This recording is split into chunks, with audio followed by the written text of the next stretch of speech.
ইবনে আব্বাস রাদিয়াল্লাহু তাআলা আনহু থেকে বর্ণিত, রাসূল সাল্লাল্লাহু আলাইহি ওয়াসাল্লাম কুরাইশ যুবকদের লক্ষ্য করে বলেন, ইয়া শাবাবা কুরাইশিন ইহফাযু ফুরুজাকুম লা তাজনু আলা মান হাফিযা ফারজাহ ফালাহুল জান্নাহ।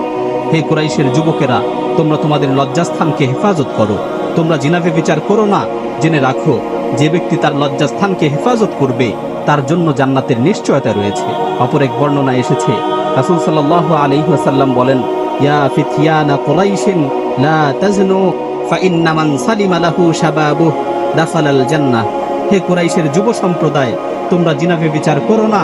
যে ব্যক্তি তার যৌবনকে হেফাজত করবে, যে ব্যক্তি তার যৌবনকে হেফাজত করবে সে জান্নাতে প্রবেশ করবে।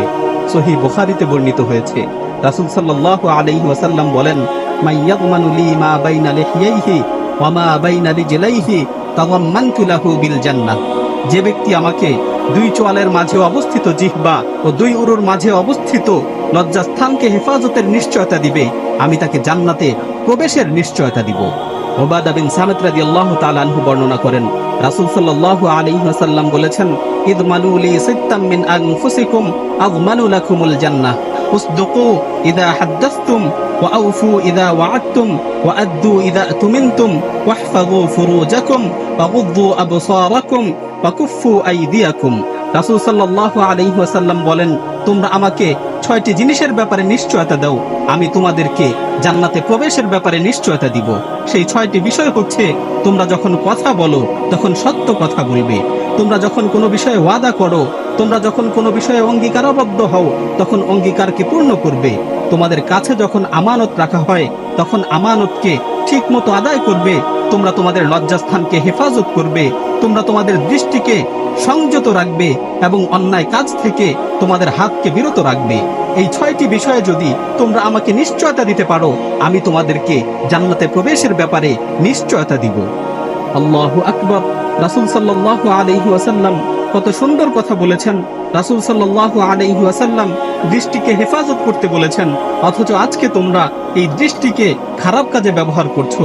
সারাদিন দু চোখ দিয়ে অশ্লীল জিনিস দেখছো, ওই চোখ দিয়ে জিনা করছো যে চোখ দুটি তোমাকে আল্লাহ তাআলা দিয়েছেন, ওই হাত দিয়ে জিনা করছো যে সুন্দর হাত দুটি তোমাকে আল্লাহ তাআলা দিয়েছেন, ওই পা দিয়ে জিনা করছো আল্লাহ তাআলা যে পায়ের উপর ভর করে তোমাকে চলার শক্তি দিয়েছেন। হে মানুষ, যিনি তোমাকে দৃষ্টি শক্তি দিয়ে সুন্দর এই পৃথিবীকে দেখার সুযোগ করে দিলেন, যিনি তোমাকে হাত দিয়ে ধরার ক্ষমতা দিলেন, যিনি তোমাকে পায়ের উপর ভর করে চলার শক্তি দিলেন, এটাই কি তার প্রতিদান?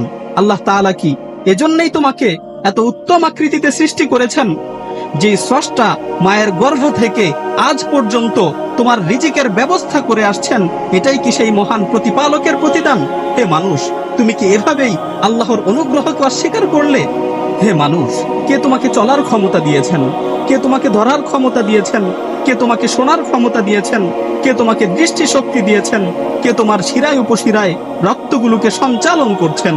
সুতরাং যিনি তোমার সকল চাহিদা পূরণ করেছেন, যিনি তোমার সব কিছুর ব্যবস্থা করেছেন, সেই মহান প্রতিপালক আল্লাহর আনুগত্য করো, নিজের প্রবৃত্তির অনুসরণ করো না, নিজের খেয়াল খুশির আনুগত্য করো না। আল্লাহ তাআলা পবিত্র কালামে মাজিদে বলেন, লা তাকরাবুজ জিনা ইন্নাহু কানা ফাহিশাতান ওয়া সাআ সাবিলা। তোমরা জিনা ব্যভিচারের ধারে কাছেও যেও না, নিশ্চয়ই জিনা হচ্ছে অশ্লীল কাজ ও মন্দ পথ। হে যুব সম্প্রদায়, যেই জিনিসগুলোর মাধ্যমে মানুষ জিনা ব্যভিচারের দিকে ধাবিত হয়, তোমরা সেগুলো থেকেও বিরত থাকো। রাসূল সাল্লাল্লাহু আলাইহি ওয়াসাল্লাম বলেন, জিনাল আইনি আন নাযার ওয়া জিনাল ইয়াদি আল লামস ওয়া জিনার রিজলি আল মাশ।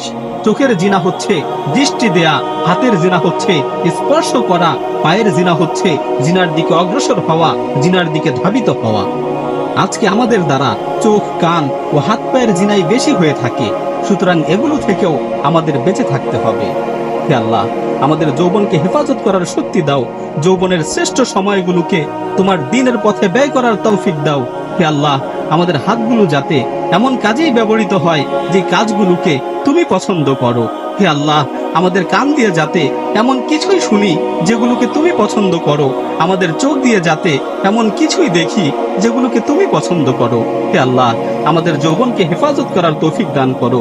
হে আল্লাহ, তোমার সন্তুষ্টির পথে আমাদেরকে পরিচালিত করো।